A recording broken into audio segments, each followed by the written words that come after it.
ready.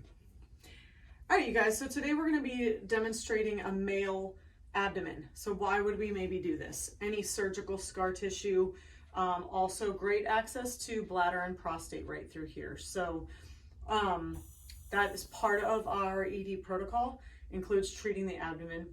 Our machine does have a cupping function as well as a massage function. And so those are both available to us.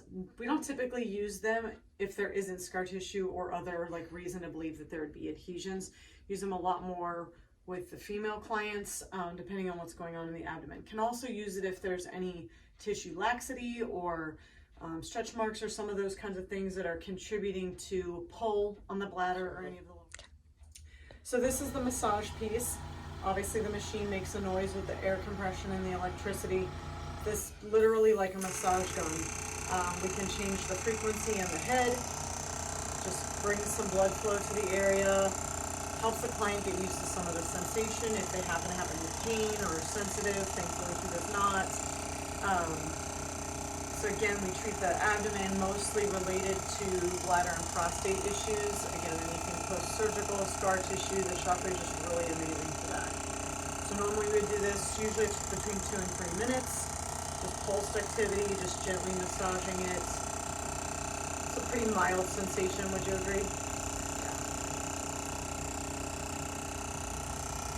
Again, mostly for blood flow and again, sensation.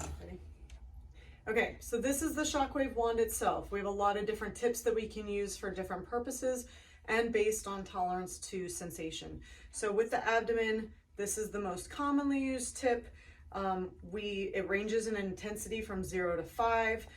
We just want a therapeutic range over 1, so we make sure that we adjust it to tolerance.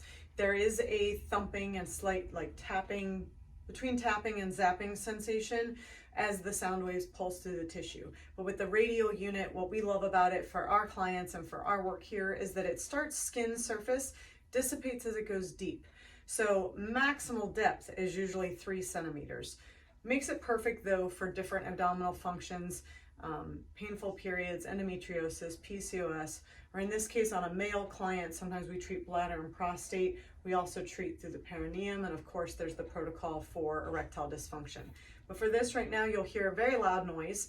And again, I've turned the intensity way down, and we let the clients speak up as their tolerance allows to adjust it. So initial pulsing, we're just making very gentle arcs across the lower abdomen, back and forth. Arcing away from that bone. It's not going to harm the bone, but it can be uncomfortable if the waves sort of reverberate off of there. Just feels more zappy and higher intensity than it needs to. So we can adjust that. We can also adjust the speed at which the pulses go into the belly. So you can sort of hear this volume right now, it's at 12. That's 13 on up.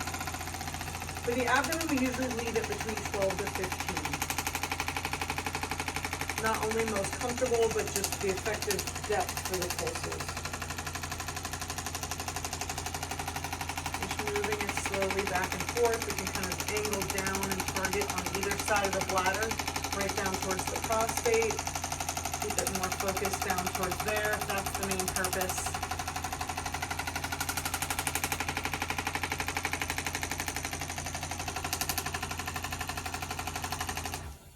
Again, that's just a demonstration. Typically the overall process would last much longer. And again, we can add that cupping function if it's warranted related to adhesion, scar tissue, other things that we often treat. Additional blood flow, additional circulation to the area, additional separation of tissues and layers as needed. So not using that today on him. That's one example of Shockwave. Thanks, guys.